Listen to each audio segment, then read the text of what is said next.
എല്ലാവർക്കും നമസ്കാരം. PSC പരീക്ഷയ്ക്ക് ഏറ്റവും പ്രധാനപ്പെട്ട ഒരു കറണ്ട് അഫയേഴ്സ് ടോപ്പിക്കാണ് പത്മ അവാർഡ്.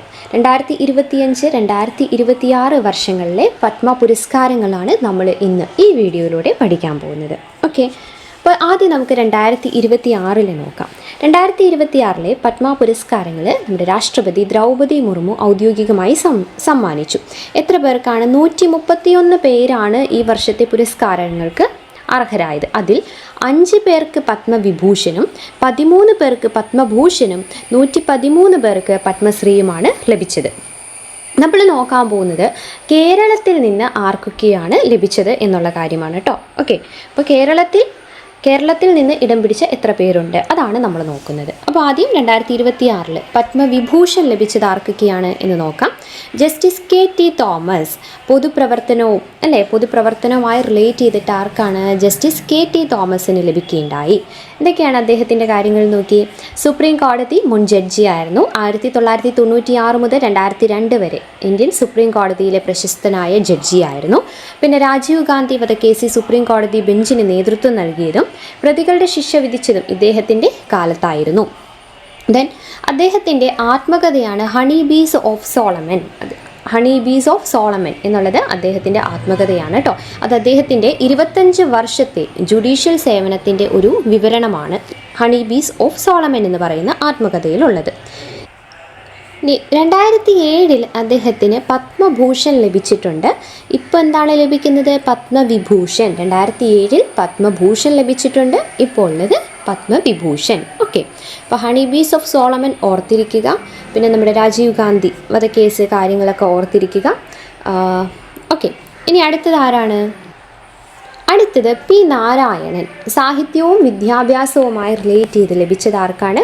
P. നാരായണനാണ് കേട്ടോ. Okay, P. നാരായണൻ സാറിനാണ്. വിദ്യാഭ്യാസ വിവക്ഷകനായിരുന്നു അദ്ദേഹം. കേരളത്തിലെ വിദ്യാഭ്യാസ മേഖലയുടെ പുരോഗതിക്കായിട്ട് ദീർഘകാലമായി പ്രവർത്തിച്ച വ്യക്തിയാണ്. കുട്ടികൾക്കായുള്ള പുസ്തകങ്ങൾ, സാഹിത്യ വിമർശനങ്ങൾ എന്നിവയിലൂടെയൊക്കെ മലയാള സാഹിത്യത്തിന് വലിയ സംഭാവനകൾ നൽകിയ വ്യക്തിയുമാണ്. അപ്പോൾ P. നാരായണൻ. ഇനി മൂന്നാമത്തെ ആളാണ് VS അച്യുതാനന്ദൻ. പൊതുപ്രവർത്തനം അല്ലേ? VS അച്യുതാനന്ദൻ മുൻ മുഖ്യമന്ത്രി, കേരളത്തിലെ 11ാമത് മുഖ്യമന്ത്രിയായിരുന്നു. പിന്നെ കേരള രാഷ്ട്രീയത്തിലെ ഏറ്റവും ജനസ്വാധീനമുള്ള ഇടതുപക്ഷ നേതാക്കളിൽ ഒരാളായിരുന്നു. ഓക്കെ, ദെൻ പുന്നപ്ര വയലാർ സമരം ഉൾപ്പെടെയുള്ള ചരിത്രപരമായ നിരവധി ജനകീയ സമരങ്ങളിലും പങ്കെടുത്തിട്ടുണ്ട്. 3 തവണ കേരള നിയമസഭയിലെ പ്രതിപക്ഷ നേതാവുമായിരുന്നു കേട്ടോ. 3 തവണ പ്രതിപക്ഷ നേതാവായിരുന്നു. അങ്ങനെ 3 പേരാണ് നമ്മൾ ഏത് ലഭിച്ചിട്ടുള്ളത്? പത്മവിഭൂഷൺ 2026 പത്മവിഭൂഷൺ ലഭിച്ചത് ആർക്കൊക്കെയാണ്? ജസ്റ്റിസ് KT തോമസ്, പൊതുപ്രവർത്തനം. Then P. നാരായണൻ, സാഹിത്യവും വിദ്യാഭ്യാസവും. VS അച്യുതാനന്ദൻ, പൊതുപ്രവർത്തനം. ഓക്കെ, ഇനി നമുക്ക് പത്മഭൂഷൺ ആർക്കൊക്കെ ലഭിച്ചു എന്ന് നോക്കാം. ആർക്കൊക്കെയാണ്? മമ്മൂട്ടിക്ക് അല്ലേ, കല, മമ്മൂട്ടി. ദെൻ വെള്ളാപ്പള്ളി നടേശൻ, സാമൂഹ്യ പ്രവർത്തനത്തിന് വേണ്ടി വെള്ളാപ്പള്ളി നടേശൻ. അപ്പോൾ മമ്മൂട്ടിക്കും വെള്ളാപ്പള്ളി നടേശനും ഏതാണ് ലഭിച്ചത്? അത് പത്മഭൂഷണാണ് കേട്ടോ, പത്മഭൂഷൺ. ഇനി പത്മശ്രീ ലഭിച്ചത് കേരളത്തിൽ നിന്നുള്ളവരാരൊക്കെയാണ്? A.E. മുത്തുനായകം, ശാസ്ത്രവും എഞ്ചിനീയറിങ്ങുമായി റിലേറ്റ് ചെയ്തിട്ടുള്ള ആളാണ് A.E. മുത്തുനായകം. ദെൻ കലാമണ്ഡലം വിമല മേനോൻ. നമ്മൾ ഒരു MCQ ചെയ്തപ്പോൾ അത് മാറിപ്പോയിട്ടുണ്ടായിരുന്നല്ലേ ഈ ഒരു പേര്. അതെല്ലാവരും ശ്രദ്ധിച്ചിട്ടുണ്ടാവും. നമ്മൾ എന്തെങ്കിലും മിസ്റ്റേക്ക് ഉണ്ടെങ്കിൽ അത് അപ്പം തന്നെ പിന്നായിട്ട് കമൻറ്റിൽ പിൻ ചെയ്തിടാറുണ്ട് കേട്ടോ. അത് നിങ്ങളൊന്ന് ശ്രദ്ധിക്കണേ. അപ്പോൾ കലാമണ്ഡലം വിമല മേനോൻ, കല. ദെൻ കൊല്ലയ്ക്കൽ ദേവകി അമ്മാജി, സാമൂഹ്യ പ്രവർത്തനം. ഓക്കെ, ഇങ്ങനെ 3 പേർക്കാണ് എന്ത് ലഭിച്ചത്? പത്മശ്രീ ലഭിച്ചിട്ടുള്ളത്. ഓക്കെ, അപ്പോൾ പത്മഭൂഷൺ 2 പേർക്കാണ് ലഭിച്ചിട്ടുള്ളത്. പത്മവിഭൂഷണും അതോടൊപ്പം തന്നെ പത്മശ്രീയും 3 പേർക്കാണ് എവിടെ ലഭിച്ചിട്ടുള്ളത്? കേരളത്തിൽ നിന്ന് ലഭിച്ചിട്ടുള്ളത്. ഇപ്പോൾ 2026 കഴിഞ്ഞു. ഇനി 2025 പത്മ അവാർഡ് നോക്കും. 139 വ്യക്തികൾ, അതിൽ 7 പേർക്ക് പത്മവിഭൂഷൺ, 19 പേർക്ക് പത്മഭൂഷൺ, 113 പേർക്ക് പത്മശ്രീ എന്നിവയാണ് ലഭിച്ചത്. ആദ്യം പത്മവിഭൂഷൺ ലഭിച്ചത് ആർക്കൊക്കെയാണ് എന്ന് നോക്കാം. ആർക്കൊക്കെയാണ്? അത് ശ്രീ MT വാസുദേവൻ നായർ. MT വാസുദേവൻ നായർക്ക് മരണാനന്തരം ലഭിച്ചതാണ്. 2025 ആട്ടോ നമ്മളിപ്പോൾ പഠിക്കുന്നത്. നോവലിസ്റ്റാണ്, തിരക്കഥാകൃത്താണ് അല്ലേ. അപ്പോൾ സാഹിത്യവും വിദ്യാഭ്യാസവും എന്ന നിലയിലാണ് അദ്ദേഹത്തിന് ലഭിച്ചത്. ഇനി പത്മഭൂഷൺ ലഭിച്ചത് ജോസ് ചാക്കോ പിരിയപ്പുറം. വൈദ്യശാസ്ത്രത്തിൽ അല്ലേ ജോസ് ചാക്കോ പെരിയപുറം കേരളത്തിലെ ആദ്യത്തെ ഹൃദയം മാറ്റിവെക്കൽ ശസ്ത്രക്രിയ നടത്തിയതിനും സ്പന്ദിക്കുന്ന ഹൃദയം എന്ന കൊറോണറി ബൈപ്പാസ് ശസ്ത്രക്രിയയ്ക്ക് തുടക്കമിട്ടതിനുമാണ് അദ്ദേഹത്തിന് ലഭിച്ചത്, doctor Jose Chacko Periyapuram. Then Shri P R Sreejesh sports അല്ലേ, ഇന്ത്യൻ ഫീൽഡ് ഹോക്കി ഗോൾ കീപ്പറും മുൻ ക്യാപ്റ്റനുമായിരുന്നു, അദ്ദേഹത്തിന് ലഭിച്ചിട്ടുണ്ട്. അപ്പോൾ ഇങ്ങനെ 3 പേർക്കാണ് പത്മഭൂഷൺ ലഭിച്ചത്. ഇനി പത്മശ്രീ ആർക്കൊക്കെ ലഭിച്ചു എന്ന് നോക്കി. IM വിജയൻ, ഇനി വളപ്പിൽ മണി വിജയൻ, IM വിജയൻ സ്പോർട്സിൽ ലഭിച്ചു. ഇന്ത്യൻ ഫുട്ബോളിലെ ഏറ്റവും പ്രശസ്തനായ കളിക്കാരിൽ ഒരാൾ, മുൻ ദേശീയ ടീം ക്യാപ്റ്റനുമായിരുന്നു. ഇനി ശ്രീ കെ ഓമനക്കുട്ടിയമ്മ കലയിൽ ലഭിച്ചല്ലേ, കർണാടക സംഗീതജ്ഞയാണ്, ഗായികയാണ്, അക്കാദമിക് വിദഗ്ധയാണ് അല്ലേ, വിദ്യാർത്ഥികളെ പരിശീലിപ്പിക്കുന്ന വ്യക്തിയുമാണ്. അപ്പോൾ ഓമനക്കുട്ടിയമ്മയ്ക്ക് ലഭിച്ചു. അങ്ങനെ ആകെ 2025 പത്മ പുരസ്കാരം ലഭിച്ചത് 5 പേരും 2026 8 പേർക്കുമാണ്. ഓക്കെ, ഇത് ഓർത്തിരിക്കുക കേട്ടോ. 2025 5 പേർക്കാണ്, 2026 8. സ്റ്റേറ്റ്മെൻറ്റ് രീതിയിലുള്ള ക്വസ്റ്റ്യൻസ് കൂടുതലായും നമുക്ക് കറണ്ട് അഫയേഴ്സ് ഭാഗത്ത് നിന്ന് പ്രതീക്ഷിക്കാം. ഇതുപോലെ തന്നെ അല്ലേ, ആകെ കേരളത്തിൽ നിന്ന് 2025 പത്മ പുരസ്കാരം നേടിയവർ 5 പേർ, 2026 8 പേർ എന്ന രീതിയിലൊക്കെ ഇങ്ങനെ തന്നെ സ്റ്റേറ്റ്മെൻറ്റ് വരാൻ ചാൻസ് ഉണ്ട്. ഓക്കെ, അപ്പോൾ ഒന്നും കൂടി ഓടിച്ചിട്ട് പറഞ്ഞു പോയാലോ നമുക്ക് ഏതൊക്കെയാണ് ഇമ്പോർട്ടൻ്റ് ആയിട്ടുള്ളത്, ആർക്കൊക്കെ ആയിരുന്നു ലഭിച്ചിട്ടുണ്ടായിരുന്നെന്ന് നോക്കാം. 2025 26 മാത്രമേ നമ്മൾ എടുത്തിട്ടുള്ളൂ. ഇതുകൂടാതെ അടുത്ത ക്ലാസ്സിൽ അല്ലെങ്കിൽ അടുത്ത വീഡിയോയിൽ നമ്മൾ എഴുത്തച്ഛൻ പുരസ്കാരം, വയലാർ പുരസ്കാരം എന്നിവയൊക്കെ പഠിക്കുന്നതായിരിക്കും. ഓക്കെ ആണല്ലോ. അപ്പോൾ 2025 നമ്മളൊന്നും കൂടി പറഞ്ഞു പോവാണ്. 2025 പത്മ പുരസ്കാരം നേടിയവർ കേരളവുമായി ബന്ധപ്പെട്ടവരാണ് നമ്മൾ പറയുന്നത്. ആർക്കൊക്കെയാണ്?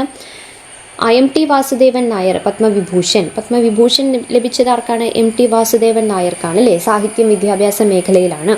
ദെൻ പത്മഭൂഷൺ ലഭിച്ചത് ആർക്കൊക്കെയാണ്? PR ശ്രീജേഷ്, കായിക മേഖല. ദെൻ ജോസ് ചാക്കോ പെരിയപുരം അതെന്താണ്? മെഡിസിൻ അല്ലേ. പിന്നെയുള്ളത് ആർക്കാണ്? പത്മശ്രീ ലഭിച്ചത് ആർക്കൊക്കെയാണ്? IM വിജയന് പത്മശ്രീ ലഭിക്കുകയുണ്ടായി, അത് കായികമായി റിലേറ്റ് ചെയ്ത്.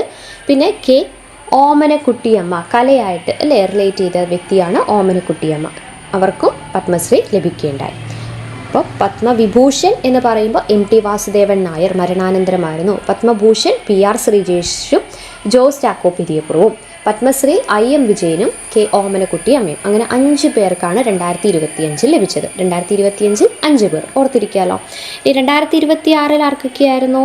2026 വെരി വെരി ഇമ്പോർട്ടൻ്റ് ആയതുകൊണ്ടാണ് ഒന്നും കൂടി പറഞ്ഞു പോകുന്നത് കേട്ടോ. 2026 ലഭിച്ചത് ആർക്കൊക്കെയാണ്? 8 പേർക്കാണ് ലഭിച്ചല്ലേ. പത്മവിഭൂഷൺ ലഭിച്ചത് ആർക്കൊക്കെയാണ്? VS അച്യുതാനന്ദന് അല്ലേ, പൊതുകാര്യങ്ങളിൽ ലഭിക്കുകയുണ്ടായി. ദെൻ KT തോമസിന് പത്മവിഭൂഷൺ ലഭിക്കുകയുണ്ടായി. പിന്നെയുള്ളത് പി നാരായണനും പത്മവിഭൂഷണാണ് ലഭിച്ചത്. ദെൻ പത്മഭൂഷൺ ലഭിച്ചത് ആർക്കൊക്കെയാണ്? പത്മഭൂഷൺ മമ്മൂട്ടി കല അല്ലേ, സിനിമ മമ്മൂട്ടി. ദെൻ വെള്ളാപ്പള്ളി നടേശൻ, അത് പൊതുകാര്യങ്ങളിലാണ്. പത്മശ്രീ ലഭിച്ചത് ME മുത്തുനായകം, ഇത് ശാസ്ത്ര എഞ്ചിനീയറിംഗ് ആയിട്ട് റിലേറ്റ് ചെയ്തിട്ട് ME മുത്തുനായകം. ദെൻ കലാമണ്ഡലം വിമല മേനോൻ, കലയായിട്ട് റിലേറ്റ് ചെയ്ത് കലാമണ്ഡലം വിമല മേനോന് പത്മശ്രീ ലഭിച്ചു. ഓരോ മേഖലയാണ് കേട്ടോ ഈ പറയുന്നത്, കല എന്നൊക്കെ പറയുന്നത്. പിന്നെ കൊല്ലയ്ക്കൽ ദേവകി അമ്മ, സാമൂഹ്യ സേവനം. നമുക്കറിയാലോ എന്താണ് കൊല്ലയ്ക്കൽ ദേവകി അമ്മയുടെ പ്രത്യേകത. കൊല്ലയ്ക്കൽ ദേവകി അമ്മ നമ്മൾ ഇതിനു മുമ്പ് കറണ്ട് അഫയേഴ്സ് ക്ലാസ്സിൽ പറഞ്ഞിട്ടുണ്ടെന്ന് തോന്നണല്ലേ. ആരാണ് കൊല്ലയ്ക്കൽ ദേവകി അമ്മ? കറണ്ട് അഫയേഴ്സിൽ നമ്മൾ 2 ക്ലാസ്സുകൾ നമ്മൾ കറണ്ട് അഫയേഴ്സ് എടുത്തിട്ടുണ്ടായിരുന്നു, ഓർക്കുന്നില്ലേ? 2 ക്ലാസ്സുകളായിട്ട് ഈ 20 ഡേയ്സ് ചലഞ്ചിൽ നമ്മൾ കറണ്ട് അഫയേഴ്സ് എടുത്തിട്ടുണ്ടായിരുന്നു. അത് പറഞ്ഞിട്ടുണ്ടായിരുന്നു തോന്നുന്നു, എവിടെയോ പറഞ്ഞ പോലെ തോന്നുന്നു. ആരാണ് കൊല്ലയ്ക്കൽ ദേവകി അമ്മ? മരങ്ങളൊക്കെ അല്ലേ, ആലപ്പുഴയിൽ മരങ്ങളൊക്കെ നട്ട് വളർത്തി. അപ്പം അത് സാമൂഹ്യ പ്രവർത്തനം എന്ന രീതിയിലാണ് ഇത്. അതെ, സാമൂഹ്യ പ്രവർത്തനം ആ ഒരു മേഖലയിലാണ് കൊല്ലയ്ക്കൽ ദേവകി അമ്മയ്ക്ക് എന്ത് ലഭിച്ചിട്ടുള്ളത്? പത്മശ്രീ ലഭിച്ചിട്ടുള്ളത് കേട്ടോ. അപ്പോൾ നമുക്ക് ഏറ്റവും കൂടുതൽ 2026 ആൾക്കാരുടെ കാര്യങ്ങളൊക്കെ കറക്റ്റായിട്ട് നോക്കണം, ആരൊക്കെയാണ് എന്തൊക്കെയാണ് എന്നുള്ള കാര്യങ്ങളൊക്കെ കറക്റ്റായിട്ട് നോക്കണം. അപ്പോൾ ഇതെല്ലാവർക്കും ഈ ക്ലാസ് യൂസ്ഫുൾ ആയെന്ന് വിചാരിക്കുന്നു. കുഞ്ഞൊരു ടോപ്പിക്കാണ് എടുത്തിട്ടുണ്ടായിരുന്നത്, അതുകൊണ്ടാണ് ഒരു ചെറിയ സമയത്തിനുള്ളിൽ ഇത്രയും പറഞ്ഞത്. ഇനി നമുക്ക് എഴുത്തച്ഛൻ പുരസ്കാരം, വയലാർ പുരസ്കാരം, ഓടക്കുഴൽ പുരസ്കാരം എല്ലാം നമുക്ക് ഡീറ്റെയിൽ ആയിട്ട് പഠിക്കാം. അതുകൂടാതെ GK പാർട്സിൽ നിന്നുള്ള ഹോട്ട് ടോപ്പിക്സ് നമുക്ക് പഠിക്കാം. താങ്ക്